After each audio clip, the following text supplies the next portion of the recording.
Bienvenidos a su programa Mexicanas sin Mexicanos Chingones. Entrevistas, experiencias de vida, hábitos de éxito.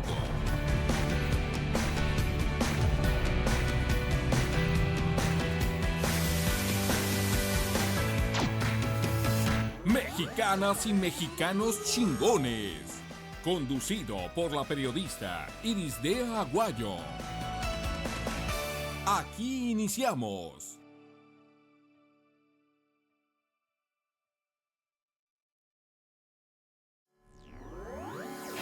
Bienvenidos a su programa Mexicanas sin Mexicanos Chingones. Entrevistas, experiencias de vida, hábitos de éxito.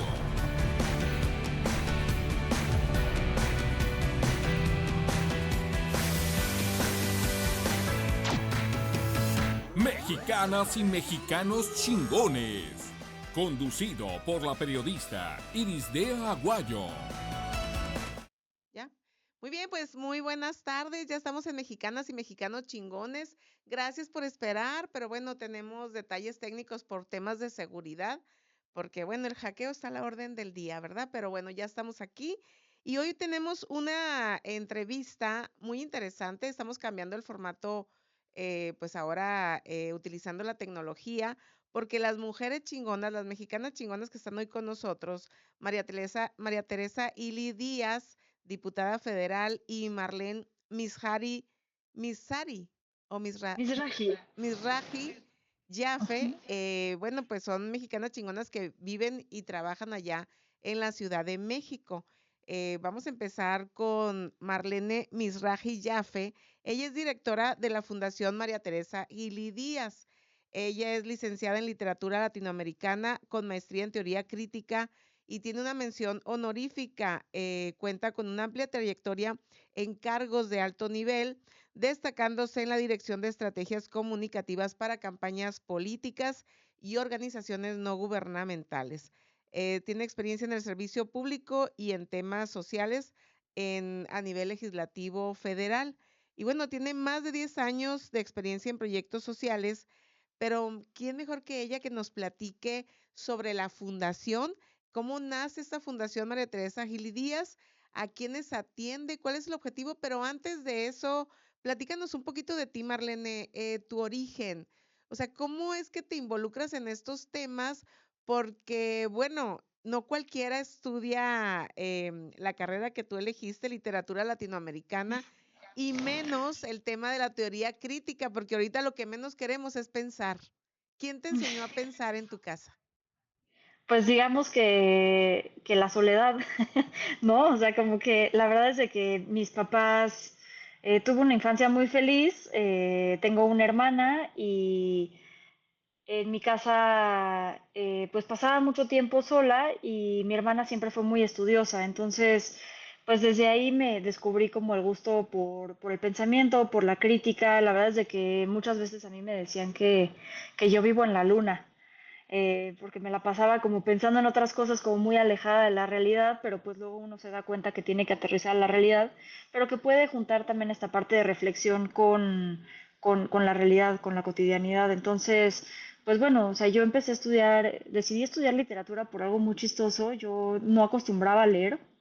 En la preparatoria no acostumbraba a leer, o sea, más que lo que me dejaban ahí en la preparatoria y pues tenía una vida normal de adolescente con mis amigas, me gustaba salir con mis amigas y así. Y a los 18 años hubo una dinámica en mis escuelas, que en varias escuelas de la red nos juntaron y nos dividieron por áreas, dependiendo de lo que íbamos a estudiar. Y según yo iba a estudiar administración de empresas, porque pues era buena en los números, en los cálculos. Entonces iba a estudiar yo administración de empresas y me cambié de escuela, o sea, solamente por ese año iba otros días a otra escuela y entonces ahí conocí como a diferentes personas con las que había convivido el resto de mi vida, o sea, como toda mi vida, que de la primaria, secundaria, preparatoria, fui a la misma escuela, entonces conocí a otras personas diferentes y ellos me empezaron a recomendar libros y me empecé a dar cuenta que me gustaba mucho, pues, leer, no solamente leer, sino que me gustaba mucho entrar en otros mundos, entrar en otros pensamientos, conocer otras formas de pensar. Y fue así como decidí estudiar literatura. Dije, bueno, pues voy a entrar de oyente a esta clase y a esta otra clase y a esta otra clase de literatura hasta que mi mamá me dijo un día como, pues ¿por qué no mejor entras a literatura en vez de estar entrando de oyente? Y ya si no te gusta, prueba un semestre, si ya no te gusta, te cambias. Y fueron los 4 años más felices de mi vida haber entrado a literatura. Honestamente fue algo que no, nunca pensé que iba a aprender tanto. Me enseñaron a pensar, me enseñaron a escribir, me enseñaron a reflexionar, me enseñaron a leer, porque pues yo creo que eso es muy difícil de hacer en la prepa. Somos Y analfabetas funcionales, ¿no? pues digo, mientras seamos funcionales, yo creo que eso es lo que más vale, ¿no? Ajá. Y fui muy feliz en la licenciatura. Y la verdad es de que dentro de todos los libros que uno lee, pues uno se da cuenta de que hay una cuestión social siempre presente. Y ahí fue cuando se despertó pues el sentimiento de hacer un bien, ¿no? De dedicar la vida a hacer un bien, de ser alguien que pueda contribuir a la sociedad. Desde la parte, porque pues, la verdad es de que siempre fui muy sensible, entonces aprovechar esa sensibilidad que tengo para, pues, para apoyar a los demás y pienso que la reflexión y que todos los estudios, todos los teóricos, filósofos, etcétera, que existen, aportan mucho desde la parte teórica, pero cómo lo traducimos eso a la práctica, y eso fue lo que me llevó a estudiar teoría crítica. La teoría crítica es, pues, son diferentes teorías, teoría desde sociología, teoría política, psicoanálisis, teoría del lenguaje, que eso nos lleva a cómo hacer una sociedad más equitativa. Pues la teoría crítica nace después de la Segunda Guerra Mundial. Entonces es una escuela que se llama la Escuela de Frankfurt, que se forma a partir de la Segunda Guerra Mundial, en donde dicen, pues es que si seguimos llevando la sociedad como la llevamos hasta ahorita, y miren hasta dónde nos ha llevado, ¿qué tenemos que hacer diferente? Y pues ahí, o sea, ahí empiezo a trabajar más la parte social. También fui asesora en la Cámara de Diputados antes de estudiar la maestría, entonces ahí también se me movió mucho la parte social. Y luego, pues la lucha por las mujeres, que es a eso se dedica la Fundación María Teresa Ili Díaz. Eso nace a partir de una experiencia personal que yo tuve con alguna y algunas parejas, en donde ciertos comportamientos desde la parte social, familiar, estaban normalizados y que uno dentro de una sabe que eso no está bien, que eso no es normal porque uno se siente incómodo. Entonces, a partir de ahí es que empiezo a notar que había ciertos patrones que se habían repetido históricamente en mi familia y que pues yo estaba dispuesta a no volverlo a vivir, número uno, y a que A nadie más romper lo el, vuelva a vivir. a romper el círculo. Justamente como Ajá. dice el libro, ¿no? Así es. Oye, y bueno, ¿y cómo es tu encuentro con la fundación? Muy curioso, mi encuentro con la fundación, pues ahora sí que fue conociendo a María Teresa. Yo fui directora de una fundación antes de ser directora de esta fundación. Ahí me di cuenta que a eso quería dedicar mi vida a contribuir a la sociedad y desde una parte de fundación y más que política. Eh, yo conozco a María Teresa pues por una amiga en común, me presenta con ella. María Teresa curiosamente ya conocía mi historia de abuso previo y ella estaba buscando a alguien que le apoyara con su fundación porque ella había empezado pues había tomado el cargo como diputada federal y ella era la fundadora y ella llevaba todo lo de la fundación, pero pues la verdad es de que ya con la diputación pues ya no iba a poder por la carga de trabajo porque también la carga de trabajo de la fundación es mucha. Entonces, pues ahí nos conocimos, la verdad fue un clic. La verdad es de que dicen que las personas que pasaron, que tienen como un mismo dolor, hacen como un embone eh, instantáneo y así me sentí yo con ella. Y pues así fue como conocí a María Teresa, una amiga en común nos presentó, me pidió que le apoyara con su fundación y yo pues más que encantada, ahorita empecé con ella en septiembre en esta fundación y puedo decir que me siento plena. Si gustas te platico un poco sobre lo que hacemos en la fundación. Sí, pero antes fíjate que se me hace muy interesante el clic, porque digo, tú dices hacer algo más, pero tú sabes que las políticas públicas pueden catapultar las ideas, pues, ¿no? Entonces, que ella esté ahí en la cámara y que tú estés acá y compartan, como tú dices, el dolor, yo creo que hace una muy buena unión y una dinámica que puede ayudar aún más, pues, lo que hace la fundación. Porque muchas veces, digo, las ideas pueden ser muy buenas, pero si no se aplica y si no se hace algo al respecto y si no se impulsan con políticas públicas, pues no vamos a lograr nada. Siempre estamos diciendo, hay un granito de arena, pero ¿por qué no echar el arenal completo, no? Claro. No, y gran parte de, o sea, esta causa, esta lucha fue la que la llevó a ella a ser diputada federal. Entonces, justamente es una mancuerna sólida lo que hacemos en la fundación, tanto, o sea, no solamente desde la parte directiva, sino también desde la parte operativa, que está el equipo legal de la fundación, que ellas notan el día a día cómo es en la fiscalía, cómo se trata lo que viven cada una de las sobrevivientes que se acercan a nosotras. Ellas lo viven de primera mano y pues desde ahí es que podemos impulsar ciertas políticas públicas muy aterrizadas a lo que está pasando en el día a día, tanto en las fiscalías como en el Poder Judicial, como a nivel de equidad de género, etcétera. Entonces, pues finalmente en la Fundación son dos luchas, que es la protección de los derechos humanos desde la parte jurídica y también el impulso de la equidad de género. Oye, Sí. Marlene, a ver, platícanos, ¿nos quieres compartir cómo fue el tema del abuso que tú tuviste? Pues sí, digo, es la primera vez que lo platicaría así en público. Mm,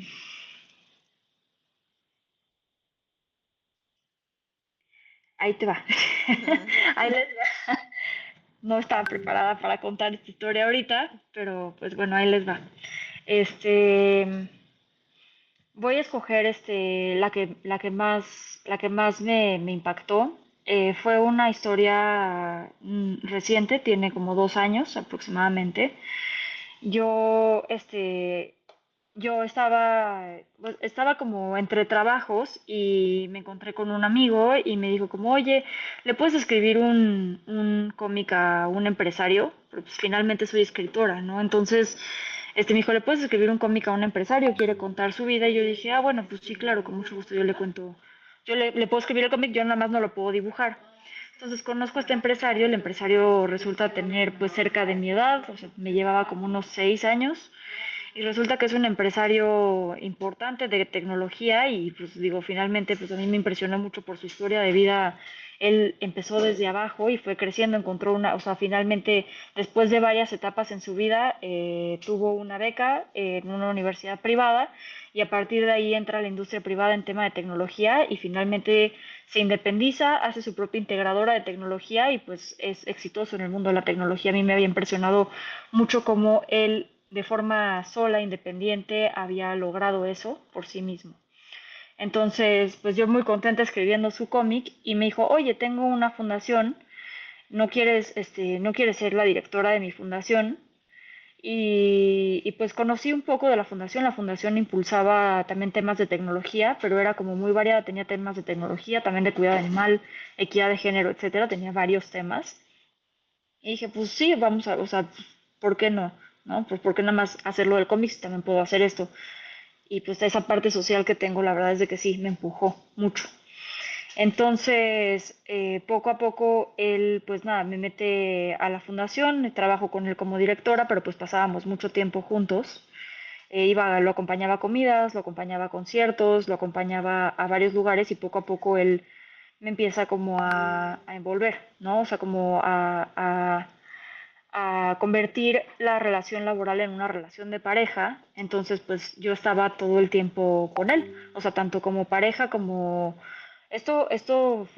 Tardó como unos 3 meses nada más, o sea, fue como desde que lo conocí, que empecé a escribir su cómic y que ahí fue como empecé a sentir mucha empatía por él y mucha admiración por él, porque me contó su historia y ahí fue como lo conocí a partir de su historia que me contó para que yo escribiera su cómic, y la admiración que empiezo a generar con él, pues nada, empezamos a tener como mucho tiempo juntos. Él me dice que quiere estar conmigo como pareja, que quiere, o sea, como crear un futuro en conjunto. Y pues a mí me gusta mucho pues esa idea, ¿no? Como digo, ah, pues está muy padre porque él también tiene esta parte social, él también tiene como, pues no sé, esta ambición y es súper inteligente. Y pues empezamos a salir ya como pareja después de como 3 meses de conocernos, pero al mismo tiempo yo seguía trabajando para él.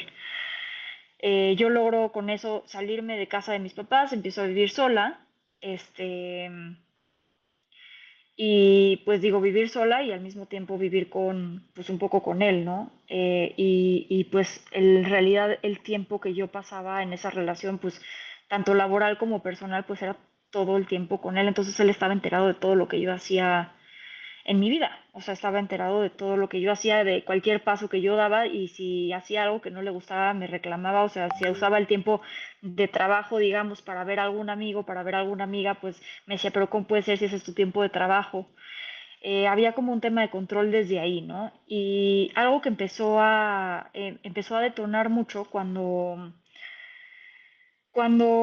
yo empiezo a notar como estos focos rojos y empiezo a quererme alejar de él y empiezo a decir como, pues la verdad es de que yo no quiero esto como para mi vida, o sea, yo no quiero este nivel o sea, yo no puedo vivir con tanta, o sea, me sentía como muy abrumada, porque pues estaba todo el tiempo con él, o sea, él estaba como, o sea, no es como que yo tenía algo que esconder, pero estaba como a pendiente de todo lo que yo hacía todo el tiempo. No tenías tu Entonces, vida, pues.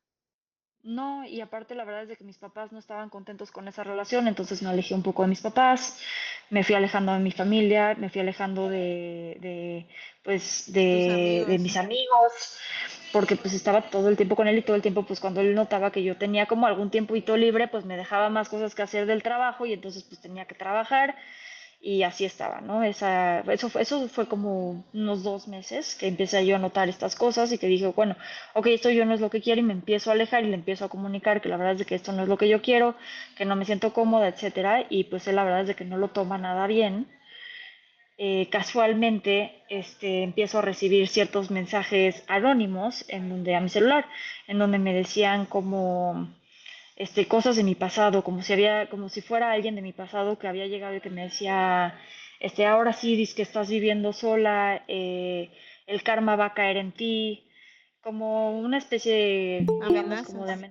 como amenazas blandas, porque pues Ajá. no era directo, pero eran mensajes que hacían referencia a aspectos específicos de mi vida pasada, o sea, de mi pasado, que eran como, pues, o sea, yo dije, pues, ¿quién más conoce de estos temas tan específicos más que esa persona de mi pasado, ¿no? Entonces, empiezo a recibir estos mensajes y luego, después de los mensajes, se empiezan a evolucionar a correos y luego a llamadas, recibía llamadas en la madrugada, luego también tuve perfiles falsos míos de redes sociales que se crearon y pues yo no sabía quién era y él llegaba a decirme como, no, yo te voy a ayudar con mi tecnología, yo te voy a ayudar a saber quién es, los vamos a frenar y luego él también se supone que empezó a recibir mensajes diciendo que yo le puse el cuerno, que yo me fui a una boda y que estuve con no sé quién. Y entonces yo empiezo a sentir ahí mucho miedo porque pues dije, ¿desde cuándo a mí me empiezan a mandar estos mensajes? O sea, si yo la verdad es de que pues todos, o sea, sí tengo como algunos aspectos de mi pasado, pero pues con todos terminé bien. Entonces empiezo a sentir mucho miedo porque pues cada vez los mensajes eran más constantes, cada vez las llamadas eran más constantes. Y luego él me dice, vamos a hacer un estudio de ciberseguridad con una de mis empresas. Ya se conectó María Teresa. Ajá. Este, y pues te voy a ayudar a saber quién es. Y resultó ser como una mezcla rarísima de cuando me entrega el resultado del estudio de ciberseguridad. O sea, rarísima de que me dice como una persona de hace 5 años, otra persona de hace 3 y otra persona de hace 7 años que se juntaron para hacerme esto. Y yo dije como, qué locura. O sea, ¿desde cuándo estas personas se conocen y desde cuándo se juntan todas estas personas para hacerme esto? Yo la verdad es de que conozco a una persona que apoya a gente de mi comunidad en estos temas.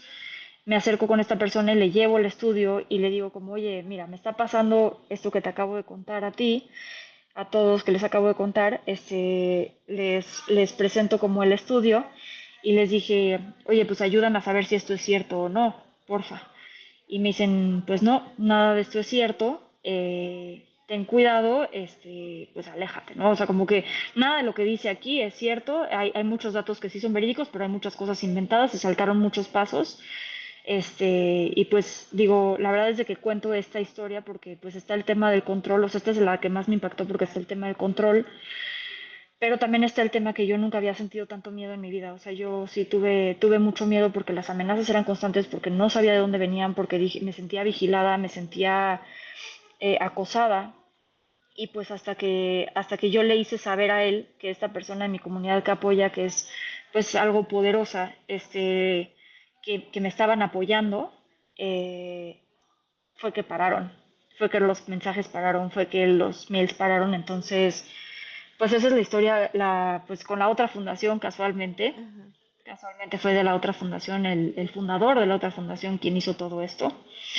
Y pues esa fue la historia que más me marcó, la verdad.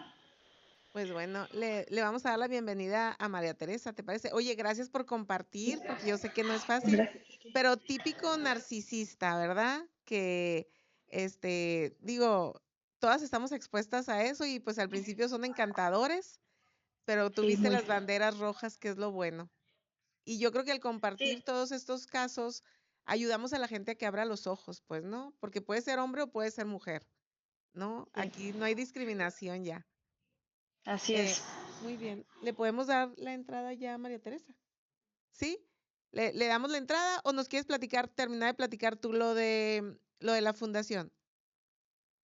Pues si gustan, pues que le damos entrada a María Teresa y ya luego entre las dos platicamos de la fundación. Muy bien. Bueno, muchísimas gracias. Gracias. Muy bien. Pero puedo seguir hablando entonces. Ok, pusiste cortinilla. Vamos a hacer una cortinilla y volvemos. No sé. Bienvenidos a su programa Mexicanas sin mexicanos chingones. Entrevistas, experiencias de vida, hábitos de éxito.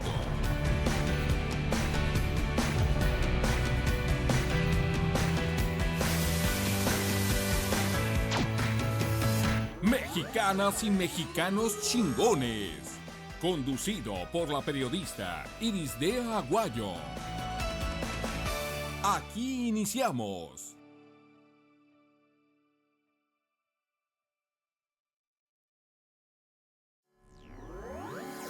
Bienvenidos a su programa Mexicanas sin mexicanos chingones. Entrevistas, experiencias de vida, hábitos de éxito.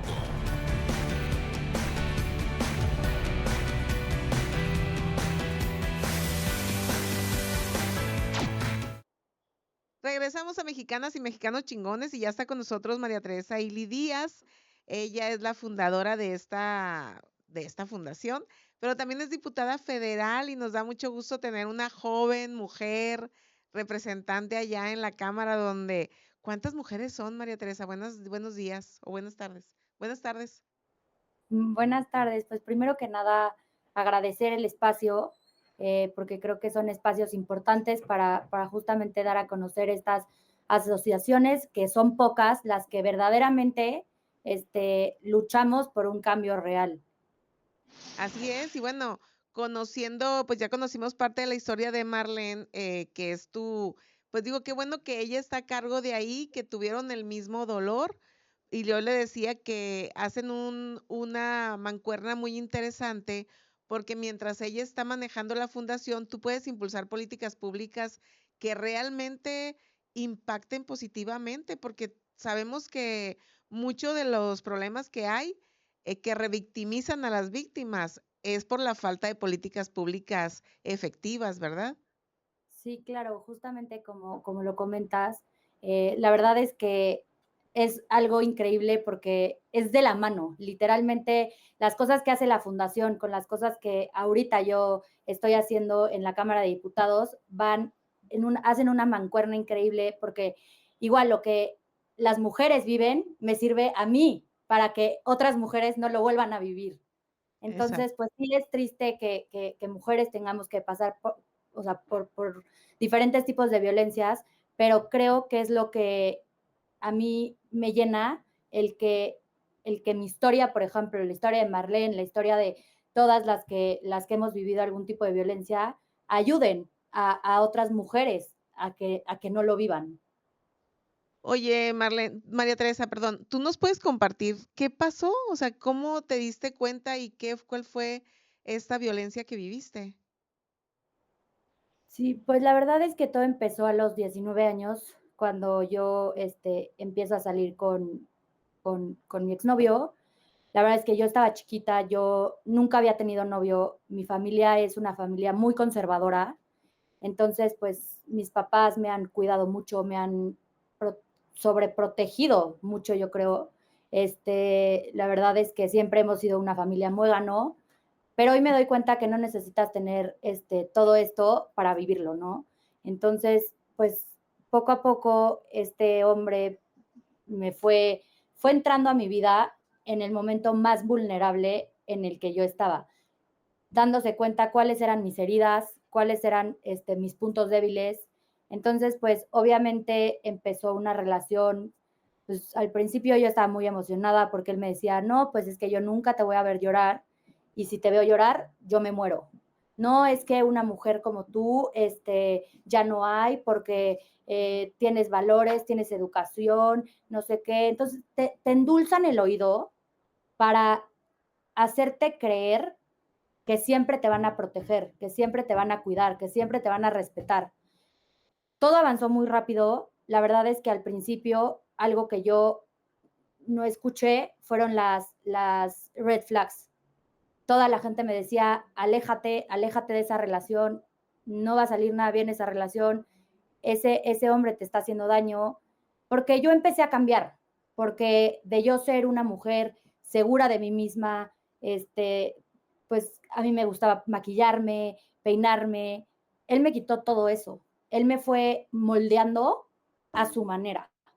Entonces, cuando avanza el tiempo, yo ya no me podía salir de esa relación porque ya no podía vivir sin él. Ya son hombres que te van alejando de toda tu red de apoyo hasta que te dejan sola. Entonces, pues te alejan de familiares, de amigos, de toda la gente que realmente te quiere, para que en el momento en que sigan abusando de ti, tú ya no sepas a dónde alzar la voz, o sea, con quién acudir. Entonces, pues yo me acuerdo que mi familia, pues sí hablaba conmigo y me decía, oye, pues estás cambiando, ya no eres así, tú eras una niña que tenías voz, ahorita ya no hablas. Y pues todo eso me lo fue quitando él. Hasta el momento en que yo sí toqué fondo, yo en el 2023, yo termino mi relación, yo lo conozco a él del 2019 al 2021, fuimos novios. Después, yo a escondidas de mis papás, él pasaba por mí a la universidad, me sacaba de otra puerta y me llevaba a estacionarme pues, en Santa Fe, porque a mí ya me daba miedo que la gente me viera, porque ya sabían todo lo que me había hecho, más bien. Entonces él trató de, pues, manipularme otra vez para decirme, oye, si en esta vez no ves un verdadero cambio, ya la dejamos por la paz. Y yo, perfecto. Yo en ese momento yo ya estaba en terapia. Entonces me acuerdo que nos vimos como 3, 4 veces, así a escondidas. Y la cuarta vez, yo no le contesté en el momento en que él me marcó el teléfono. Entonces pasa por mí, me recoge y era la misma violencia, pero incrementada al 200%. La única diferencia es que yo ya estaba en terapia, entonces yo ya me podía dar cuenta de que eso no era normal. Entonces, pues llego y le digo, tú me dijiste que habías cambiado y yo no te voy a permitir que me vuelvas a gritar, que me vuelvas a pegar, que me vuelvas a hacer todo lo que me hiciste mientras yo no sabía qué hacer. Le dije, por favor, date la vuelta y regrésame a mi universidad. Entonces, pues fue una escena como muy traumática porque me acuerdo que se puso tan violento que trató de chocar todo y yo sin poderle pedir ayuda pues a nadie, porque nadie sabía que yo estaba a escondidas viéndolo, ¿no? Entonces me deja en la universidad y ahí fue cuando dije, de verdad es que un día no va a controlar su ira, su enojo y me va a matar. Y me va a matar. Entonces, pues fue como algo que dije hasta aquí, seguí en terapia y fue como que lo que me hizo darme cuenta que un hombre así nunca cambia. Nada más te va engañando, te va manipulando para hacerte creer que sí, pero no. Entonces yo ya ahí, pues obviamente trabajando en una autoestima, en mi propio, en mi amor propio, pues en todo lo que me había quitado él, pues ya no se lo permití y yo creí haberlo superado. Esto fue en octubre del 2022. Sin embargo, pues no fue así porque en marzo del 2023, no, en abril, perdón, del 2023, se casa mi hermano y para esto yo antes busco un psiquiatra que me diera pues pastillas, ¿no? ¿Por qué? Porque no me sentía bien, pero yo lo confundí en ese momento con haber salido de la universidad. Entonces dije, híjole, me acuerdo que le decía a mi mamá, es que la vida de adulto está muy difícil, o sea, ya tienen más responsabilidades. Yo sin creer que lo que realmente me estaba causando depresión era haber vivido toda esa relación y no, o sea, y cargar con todo ese peso que yo estaba teniendo y que nadie lo sabía. ¿Por qué? Porque yo nunca le conté a nadie. Ellos veían por fuera que yo cambiaba y todo, pero yo realmente no le decía, oye mamá, me pegó, oye mamá, me hizo esto. Entonces, pues fue muy difícil para mí porque yo estaba realmente sola.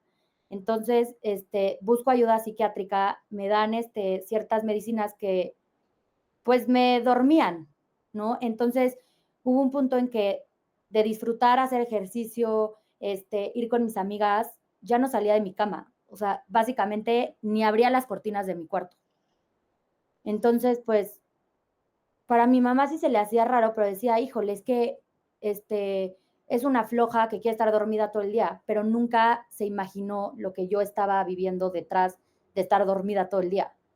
Cuando se casa mi hermano en abril, yo ya ahí fue cuando toqué fondo porque me tomo todo el bote de pastillas que me habían dado el psiquiatra que pues ni siquiera la verdad es que investigué sobre esas pastillas, o sea, básicamente pues te dopaban, pero no te curaban, o sea, no te mejoraban, No te simplemente pues ayudaban. Ajá. no, o sea, te drogaban, o sea, Te te anestesiaban. desconectaban.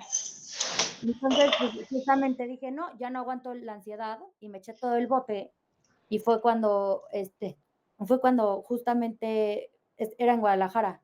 Venimos en coche y mi mamá me dice, es que pero esto un día antes yo empecé con que, no, es que yo ya no quiero estar aquí, me quiero morir y que no sé qué. Pero como hubo alcohol de por medio, mi mamá al día siguiente dijo, ay, fue la borrachera. Mm. Sin embargo, al día siguiente que yo seguía repitiendo eso, mi mamá dijo como de, no, no fue la borrachera, ¿qué tienes? Mi mamá no sabía que yo estaba tomando pastillas, que yo estaba con un psiquiatra, que yo tenía depresión, que yo tenía ansiedad. No sabía nada. Para ella fue una sorpresa y me dice, es que tú me harías eso, María Teresa. Tú, o sea, no me quieres, o sea, me harías eso de matarte. Yo, o sea, yo sentía en ese momento que no estaba en mí. Realmente yo no podía, o sea, sentía que alguien más decidía por mí porque yo simplemente ya no quería vivir, ya no quería saber nada de nadie, no disfrutaba nada, todo lo sentía como una carga para mí, una carga para la gente. Entonces fue que de regreso venimos platicando mi mamá y yo, mi mamá muy angustiada, qué era lo que me estaba pasando y le confieso que estaba tomando pastillas. Fue que mi mamá pues como que se queda en shock y dice, ¿desde cuándo? ¿Y por qué no me lo dijiste? Y lo único que yo en ese momento, pues no sabía era si iba a llegar viva o no al hospital, porque mi mamá cuando se entera de las pastillas, pues le marca al doctor y básicamente el doctor le dijo, tráete las urgencias y es pues lo que su cuerpo aguante, lo que su cuerpo aguante, cada cuerpo aguanta diferentes cosas, cada cuerpo es diferente, entonces tráetela al hospital y aquí la vemos.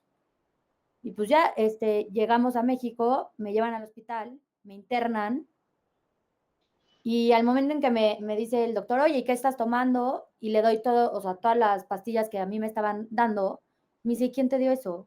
O sea, eso es como para ciertas enfermedades, que no me acuerdo ahorita cuáles son, Ajá. pero como específicas, o sea, no te pueden dar esas pastillas porque nada más van a suspender como, o sea, no te van a mejorar nada, van a suspender temporalmente una emoción. Entonces fue que mi mamá pues pensó que iba a llegar al hospital y pues iba a salir, ¿no? Y le dice Sí. el doctor, a mi mamá le cae el 20 cuando le dice el doctor, pues a mi mamá ya, bueno, pues a qué hora me la llevo, que no sé qué. No, o sea, tu hija se va a quedar internada y se va a quedar internada un buen tiempo, así le dicen a mi mamá. Y mi mamá, o sea, como traumada, como no creyendo o no queriendo darse cuenta de la magnitud de lo que estaba pasando, ¿no? Eh, y pues justamente me dejan ahí, obviamente todo el tiempo tenía que tener alguien cuidándome, este, salgo del hospital y le dicen a mi mamá, yo ya estaba mucho más estable, pero todavía no me daban ganas de nada, de nada, de nada, de nada. Entonces, le piden a mi mamá que no me deje sola en ningún momento. Llego yo a la casa y para mí el trauma fue que, pues todas las pastillas que yo tenía, por ejemplo, de la cabeza, de la panza, del rastrillo, las tijeras, todo estaba limpio. O sea, ya no tenía nada con lo cual pudiera yo, pues, hacerme daño, ¿no? Me acuerdo que cuando va una amiga de ese entonces a limpiarme como todos los medicamentos que yo tenía, me enseña o sea, todos los frascos de Ribotril o sea, que yo tenía justamente porque o sea, a mí mi exnovio así me dopaba y así yo no sentía como cuando él abusaba de mí o así, pues yo estaba como ida, estaba incluso en las fotos algo pues drogada. Y de una gota pues fue aumentando a 20 gotas. Gracias a Dios es que pues no me hice pues dependiente, o sea, porque creo que es una medicina súper adictiva y pues gracias a Dios fue que a mí no me, porque si no pudiera estar contando otra historia que ahorita sería Claro. una O sea, ¿tú persona. no te dabas cuenta que él te daba ese medicamento? No, es que a mí me decía que era o sea, para relajarme, o sea, para la ansiedad, y él como, o sea, como llegaban a la casa sin receta, sin nada, yo nunca me atreví a preguntarle, o sea, justamente por el miedo, nunca me atreví a preguntarle, oye, ¿y qué es? O sea, simplemente fue algo que a mí me ayudaba porque me dormía y estando en el cine yo caía, o sea, de 3 gotas al principio fueron aumentando a 30 gotas, 40 gotas, y me acuerdo que a mí lo que me traumó fue cuando me mandan foto de todos los botes de Ribotril que yo ya estaba usando para controlar mi vida, porque si no, pues no podía vivir sin eso. Entonces, pues llego a la casa y todo lo que yo tenía fue para mí un enojo, como que fue como, ¿por qué o sea, por qué vienen a mi espacio a limpiarme mis cosas? O sea, como que me sentí como, Invadida. invadida, justo, invadida, y como que dije, respeten mi espacio, o sea, este es mi cuarto, o sea, donde o sea, es mi espacio. Entonces, mi mamá se dormía conmigo, no podía bañarme ni sola. Entonces me sentía básicamente una niña chiquita.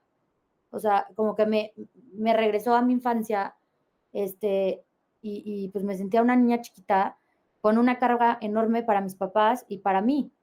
O sea, yo decir, ¿cómo mi mamá tiene que estar cancelando comidas, porque me tiene que estar cuidando? Y si no, se intercambia con mi hermana y mi hermana con mi hermano. Y, o sea, me sentía verdaderamente una carga y fue cuando dije, ¿saben qué? Me voy a ir a internar a una clínica. O sea, yo no estoy bien porque todavía en las noches, o sea, como que yo tenía esos arranques de pensar, o sea, como de mi estrategia en la mente, pensar como cómo yo me iba a suicidar. O sea, por ejemplo, en ese momento me acuerdo que yo, en la casa hay una barranca y que yo decía, no, pues me voy a echar a correr, mi mamá está dormida y me voy a aventar por la barranca. O sea, como cosas, que yo no las podía controlar y que yo estando bien no las pensaría, pero no, o sea, claramente pues no estaba bien. Entonces, me internó todo mayo en la clínica, todo mayo estuve internada en una clínica de salud mental y ahí fue donde me di cuenta que lo que me había pasado no lo había superado. Simplemente como que lo había dejado para no tocar ese dolor, para no recordar ese dolor. Pero pues la realidad es que jamás lo superé hasta el momento en que inicié la denuncia y decidí alzar la voz y contar a toda mi familia, porque pues la verdad algo que me cayó fue el miedo a contarles a mis papás lo que yo había vivido en esa relación, de que me estaba amenazando con unas fotografías de contenido sexual íntimo y yo decía, ¿cómo le voy a decir a mi papá? O sea, me va a matar. Entonces, cuando algo que me impactó mucho fue que muchas veces las personas, las víctimas, las mujeres, nos hacemos ideas de algo que no va a pasar por miedo. ¿Por qué? Porque a mí fue lo que me cayó y nunca me imaginé que las palabras de mi papá y de mi mamá fueran, cuentas con todo mi apoyo, ¿qué quieres hacer? Yo te ayudo, jamás. Entonces, muchas veces las mujeres no denunciamos por esas cosas. ¿Por qué? Porque, híjole, es que mi papá me va a matar. No, hoy les puedo decir que enfrentar la situación es algo que ayuda o que adelanta a la sanación de esa mujer, de esa víctima, porque nadie tiene por qué juzgarte, porque ni aunque sea tu papá ni tu mamá, hoy lo que puedo hacer es, yo en ese momento nadie me entendía el proceso porque ya creían que yo estaba, pues seguía loca porque tenía que hacer mi narrativa y era pues estar en mi cama acostada y recordar todas esas violencias que yo sufrí y mi mamá como que me decía, es que eres súper, ¿cómo decía? Eres súper narcisista, te encanta sufrir, ¿por qué lo sigues leyendo el chat? Y yo, mamá, ¿cómo te explico que no es por gusto? O sea, tengo que hacer mi narrativa para poder denunciarlo, o sea, ni el abogado lo vivió, ni tú lo viviste, nadie lo vivió, o sea, yo tengo que buscar fotos, conversaciones, todo para poder irme a ese momento y decir, ah, sí, ese día me pegó porque dijo que traía una falda corta. Entonces, pues todo eso yo lo tengo que escribir, pero pues para mi mamá fue como un seguir haciendo, o sea, seguir haciéndome sufrir a mí misma. Entonces, Pues es que es doloroso también para mamá y para papá, ¿no? Saber que su hija fue violentada y que no pues hicieron. es un proceso que la verdad para toda la familia Ujú, es un impacto, ¿no? O sea, claro. yo les decía, es que tú no lo viviste. No, pero también, pues, es difícil ver a tu hija, a tu hermana, acostada sin abrir las cortinas. Yo literalmente llegué a pesar 40 kilos. O sea, de verdad es que entre ellos todos se hablaban, pero a mí no me lo podían decir porque yo estaba súper vulnerable. Yo estaba como un cristal. O sea, a mí me hacían así, me rompía en pedazos. Entonces, fue algo que a mí denunciar me cambió la vida. Le cambió la vida, así puedo decir, que a mi familia. ¿Por qué? Porque todos los patrones que hacíamos como familia, el controlar, el juzgar al otro, fue algo que mi historia les cambió. Y creo que hoy verlo para atrás, en ese momento sí, a mí, por ejemplo, muchas cosas, y siempre cuento este ejemplo porque a mí en ese momento fue algo que me paralizó y que me traumó, porque yo llego de denunciar de la fiscalía y lo único que necesitaba en ese momento era un abrazo de mi mamá. Y me encuentro a mi mamá, corro a abrazarla y mi mamá lo único que hace, en lugar de abrazarme, fue quitarme. O sea, de hazte para allá, no me abraces. O sea, fue como un rechazo. Entonces, para mí, en ese momento en que yo estaba así de vulnerable, fue como un, no, pues no me quiere. O sea, ahorita ya lo entiendo que ella también estaba enojada con ella misma, estaba enojada el por qué no se había dado cuenta y el por qué no me pudo haber salvado como mamá. Creo que eso es también un proceso diferente, es un proceso de ella como mamá, pero también fue un proceso el perdonarse a ella misma y el perdonarme a mí, pues por haberlo permitido. Así es, pues es un proceso de sanación para todos, ¿verdad? ¿Y cómo se te ocurre entonces crear esta fundación, María Teresa? Pues justamente yo empiezo la denuncia en julio y me empiezan a buscar muchísimas niñas de todas las edades, mujeres más bien, grandes, chiquitas, de, oye, es que yo estoy viviendo lo mismo, pero tengo miedo. Oye, ¿cómo le haces para poder decir lo que pasaste y que no te juzguen? Oye, o sea, me empezaron a invadir mis redes sociales y yo soy abogada penalista. Entonces fue que agarro con mi mamá en septiembre y primero hicimos una carta a mi mismo agresor. 5 niñas y yo firmamos una carta diciéndole como cada historia, ¿no? De, oye, te quiero decir esto, ¿por qué? Porque muchas de estas mujeres, sus delitos ya estaban prescritos. Y lo que quise hacer yo fue darles la voz, aunque ya estuviera prescrito el delito.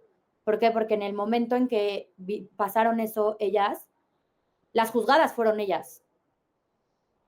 Pero 15 años después, que es el primer ejemplo, pues el juzgado, ni siquiera el juzgado, el narcisista, el misógino, fue él, porque 15 años no le bastó para seguir haciéndole daño a todas las mujeres en su vida. Entonces, fue que decido yo hacer una fundación y, y apoyarme en todo lo que yo había vivido, que la persona que se acercara no lo viviera. Por ejemplo, que si Marlene se acercaba a la fundación, ella no viviera el proceso sola. ¿Por qué? Porque fue algo que a mí me paralizaba, o sea, en ese momento en que estás tan vulnerable, lo único que necesitas es apoyo. Entonces, pues justamente me enfoqué en los puntos clave que a mí me ayudaron a alzar la voz. Es el tema psicológico, el tema de acompañamiento legal y también hacer un grupo, un colectivo verdaderamente, pues, que estén con la causa, que estén comprometidas. ¿Por qué? Porque muchas veces también las mujeres se nos hace fácil criticarnos entre nosotras mismas desde el, híjole, ¿ya viste sus zapatos? No, nosotras tenemos que ser las primeras en construir un entorno, en lugar de criticar los zapatos, decir, qué bonita vestida viene, qué bonito habla, oye, qué bonitos chinos, oye, qué bonito. No, no somos así, no nos reconocemos. Lo que hacemos es juzgarnos y a mí me juzgaban, oye, no, pues es que tú como ya hablas, seguro te lo inventaste.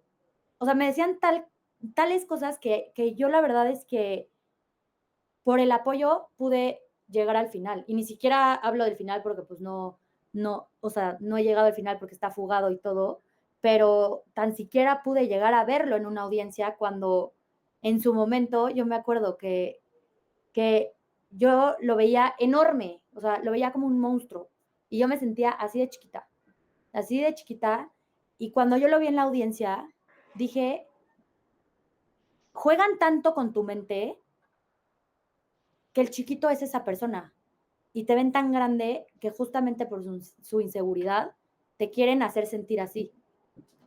Oye, al final hay que darles las gracias, ¿no? Porque gracias a eso creciste y ve ahora, eres diputada federal. El camino de la diputación, ¿cómo se da? Pues justo yo lanzo la fundación en octubre del 2023, el 27 de octubre, y todo ese tiempo me dediqué a ayudar a las mujeres, a literalmente llevarles sus casos, representarlas jurídicamente. Cuando se me atraviesa el camino de la política, más bien yo busqué el camino de la política porque fue donde realmente creo que se puede hacer el verdadero cambio, donde las deficiencias de un sistema judicial en México que yo viví, desde la política, desde la Cámara de Diputados, creo que puede impulsar a que otras mujeres no la vivan, a que se juzgue realmente con perspectiva de género, a impulsar iniciativas en favor de las mujeres, a que todos y cada uno de los casos que nos llegan a la fundación sea yo la voz para poder impulsarlas a nivel nacional y que realmente las mujeres se sientan protegidas, porque la verdad es que a lo largo de este camino me me he encontrado, yo creo que o sea, yo creo que no es una casualidad, yo creo que es, pues, Diosidencia, dicen. y justamente el que yo me haya encontrado, por ejemplo, a Marlene, que, que también está como bien comprometida con la causa, a, a todo el equipo, la verdad es que digo, está increíble porque realmente así son los cambios verdaderos que podemos llegar a hacer en México.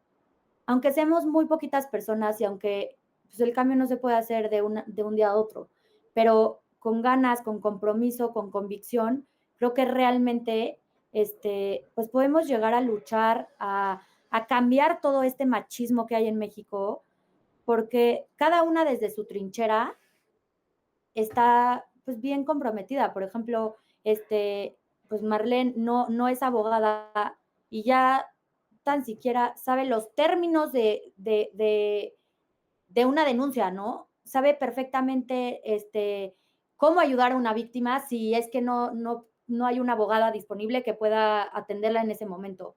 Sabe perfectamente cómo llegar y lo más difícil es empatizar con las mujeres. Y creo que eso es algo que en el equipo, en la fundación, con Marlene, ha sido algo bien importante, bien, pues que distingue de otras fundaciones. Oye, diputada, ¿y qué iniciativas has impulsado para esta causa? Pues la primera que impulsé fue hacer una comisión de mujeres, justamente porque ahorita está la de igualdad de género, pero ya hay 120 géneros. Ya en 3 años que nosotros tenemos para impulsar iniciativas, etcétera, con toda la problemática de la mujer, de feminicidios, de la violencia, no da tiempo. O sea, realmente no da tiempo. Entonces yo creo que se necesita una comisión específica para todos estos casos de violencia de la mujer, y que la de igualdad de género se enfoque a todos los demás géneros.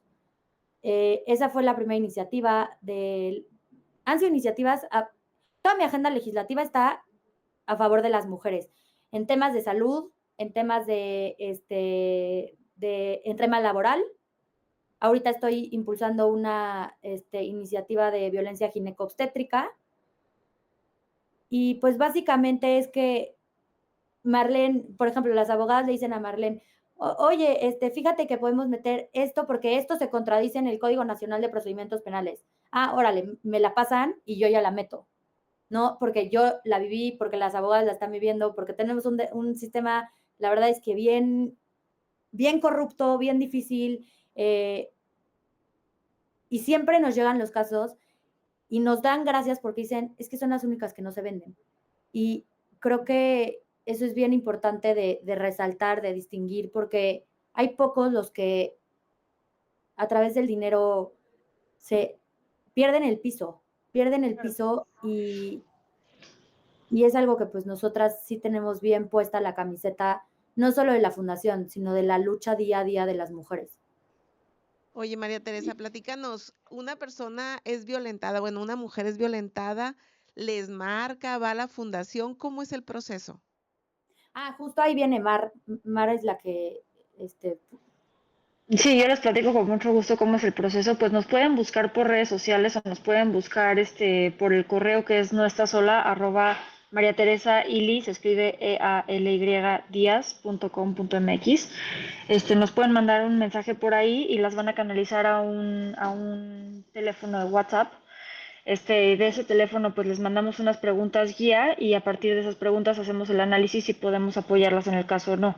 En caso de que sí, la verdad es de que tomamos casos justamente de víctimas de violencia de género que quieran llevar a cabo un proceso de denuncia penal y que no cuenten con un equipo legal, es decir, que requieran del equipo legal.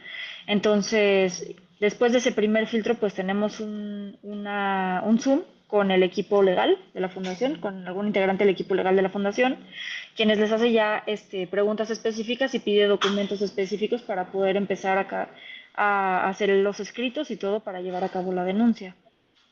En ese proceso, denunciar es todo un proceso, ¿verdad? Que aceptar que la mujer denuncie.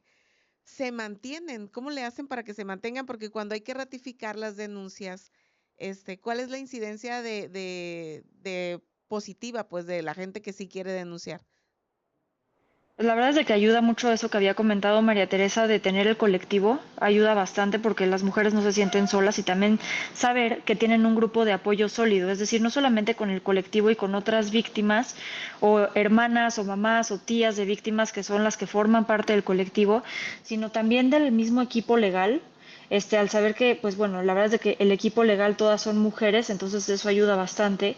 Y también de María Teresa y pues de mi apoyo directamente, que sepan que siempre que quieren tirar la toalla, tienen con quién acercarse, decir con cómo se sienten y que sepan que van a ser escuchadas y que las vamos a apoyar y que vamos a empujarlas para tener esa fuerza que sabemos que muchas veces se va diluyendo con el tiempo, pero pues que sepan que tienen un equipo que las respalda, que tienen un grupo de personas aliadas y eso ayuda bastante. Y también, obviamente, eso que también decía María Teresa, que sepan que tienen un equipo honesto detrás, que está llevando a cabo su proceso y que vamos a hacer todo, todo para que se haga justicia.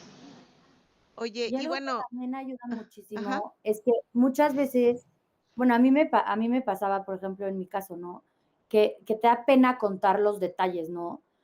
Y como al final yo también lo viví, pero Mar también lo vivió, pero tal también lo vivió, no hay juicios, hay simplemente apoyo de decir, híjole, que, o sea, está cañón que se comporten de la misma forma. O sea, me acuerdo perfectamente que al principio a mí las conductas le decía a mi mamá, les contaba a mi mamá y mi mamá, ¿cómo es que, dónde viste eso que es normal y lo normalizaste?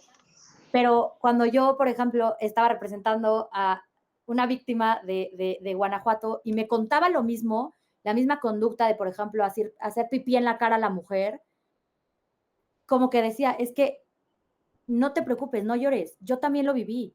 No, o sea, no te culpes, no te culpes, no estás bien, ya pasó, que se quede atrás. Eso no te define.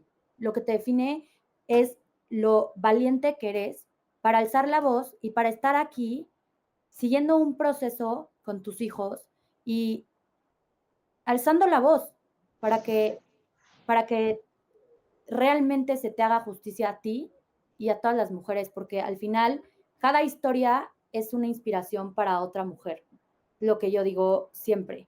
Si yo en este caso hubiera tenido como una gente cercana, una mujer cercana que me hubiera acompañado de la mano, hubiera sido un poco más fácil para mí. ¿Por qué? Porque a lo largo del proceso, las emociones suben y bajan de una forma muy, muy, muy, muy rápida. Entonces, el que tengas a alguien que te diga, oye, yo te acompaño en la fiscalía, o oye, ¿sabes qué? Vas a tener la audiencia, por ejemplo, cada vez que una víctima tiene una audiencia, se manda un mensajito simplemente para que se sientan apoyadas.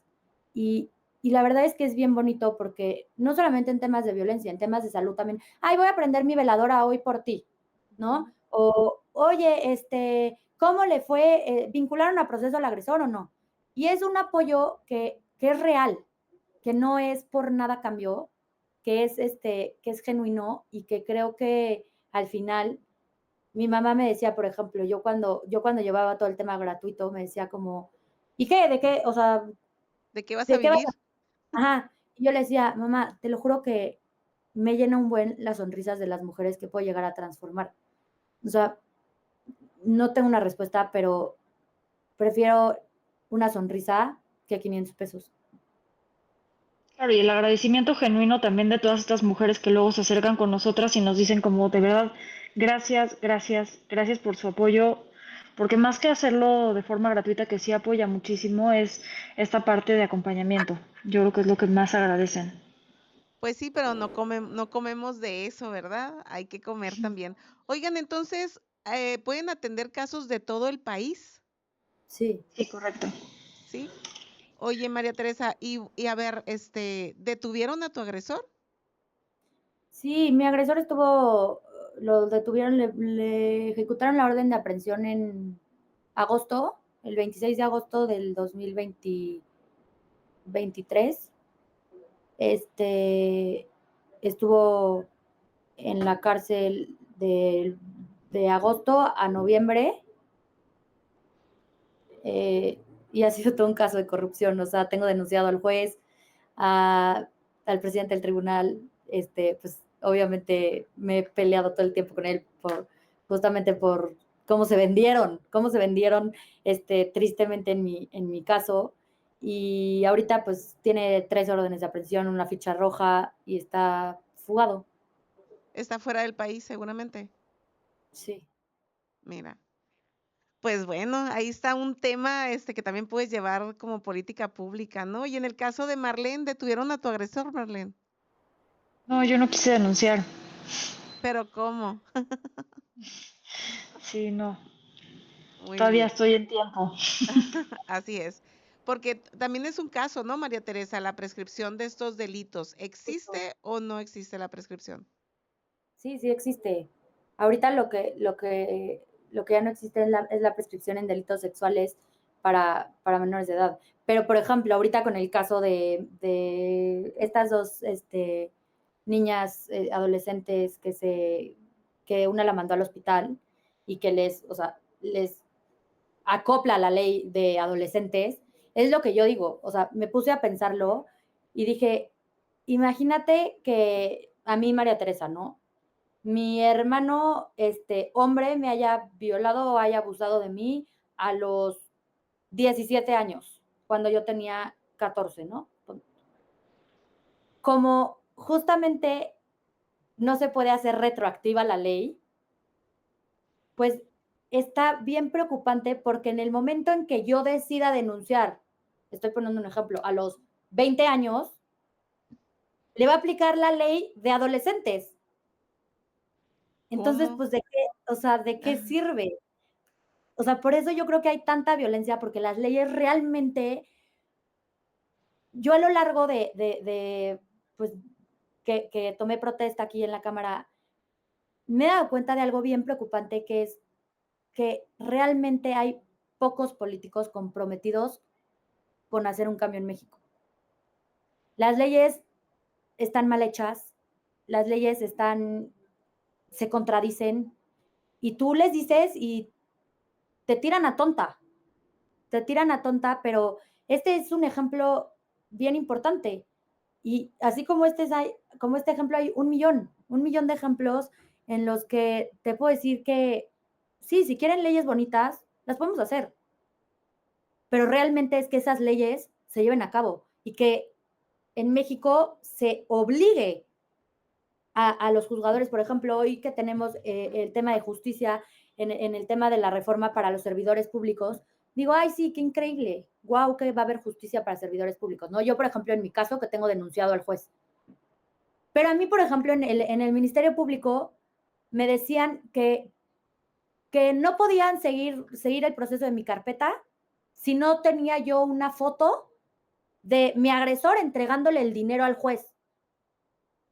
O sea, fue como, O sea, tú vas a hacer la parte de investigación, pues, que deben de hacer justo, o ellos. sea, fue como, Ajá. créeme que si tú, o sea, ¿cómo estás pidiendo eso? O sea, también, pues la gente no, o sea, los corruptos no son tontos, o sea, Sí, pues por algo son exactamente. corruptos. Son Por corruptos, algo no son tontos. corruptos. Ajá. O sea, ¿cómo voy a tener yo una foto de mi agresor dándole un fajo de dinero al juez para que no lo vincule a proceso? O sea, está ilógico. Mejor ponte a investigar tú cuántos casos tiene ese juez, cuántos antecedentes de corrupción tiene ese juez, y dime si me lo estoy inventando. O ve la audiencia. Con la propia audiencia te puedes dar cuenta de cómo cambia su resolución cuando no recibe dinero y cuando recibe dinero. Pero así como mi caso, los pongo como ejemplos, pero millones de mujeres en México están en la misma situación o peor. ¿Por qué? Porque, por ejemplo, a mí algo que me llamó mucho la atención fue que, pues yo tengo conocimiento de las leyes, por eso estoy tan aferrada a la fundación, porque las mujeres víctimas no tienen por qué entender un lenguaje jurídico. Por eso eso es tarea del Ministerio Público, explicar el lenguaje cotidiano, el lenguaje normal, en palabras sencillas, el proceso. Oye, pues deberían de ser nuestros traductores de la ley, ¿verdad? Pero bueno, estamos llegando al final del programa, María Teresa. Pues yo las quiero felicitar por esta gran labor que realizan. Bueno, por algo pasan las cosas. Dicen, lamentable que les haya pasado a ustedes, pero pues ya son guerreras, ¿verdad? Ya son sobrevivientes de esto y bueno, ya tienen una misión de vida. Aquí en Sonora, podemos invitar a las mujeres que están en esta situación a que de alguna manera acudan con ustedes si tienen alguna problemática en este sentido. Sí, claro, con mucho gusto. Nos pueden escribir si gustan. Les voy a dar el número de WhatsApp que utilizamos para atención. Ajá, Es 56 5701 0776. ajá. Sí, 56 57 56. 01 0776. Ajá.